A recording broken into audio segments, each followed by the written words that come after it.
আজ চলে গেছিলাম আমাদের বন্ধুদের মুরগির ফার্মে। তো hello guys, welcome back to my channel. কেমন আছো তোমরা? আশা করছি খুবই ভালো আছো। তো আমরা একটি মুরগি কিনবো বলে চলে গেছিলাম আমাদের পাশের পাড়ায় ফার্মে। তো গাইস, আমাদের কপাল খারাপ ছিল, আসলে সেই ফার্মে মুরগি ছিল না, তাই আমি আর আমার ভাই চলে গেছিলাম আমার বন্ধুর বাড়িতে। তো গাইস দেখো, এখানে কত ছোট ছোট বাচ্চা মুরগি। আসলে এগুলো ছিল কক মুরগি, দেখে বড় মনে হলেও আসলে এগুলো ছিল বাচ্চা। চলো গাইস, তোমাদেরকে একটু ভেতর থেকে দেখাই। আর প্রায় 7 থেকে 8 দিনের ভেতরে এই মুরগিগুলো বড় হয়ে যাবে।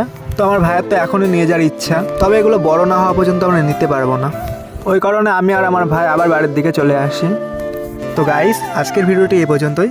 ভিডিও ভালো লাগলে একটি লাইক, কমেন্ট, শেয়ার করে সাবস্ক্রাইব করে পাশে থাকবেন। ধন্যবাদ।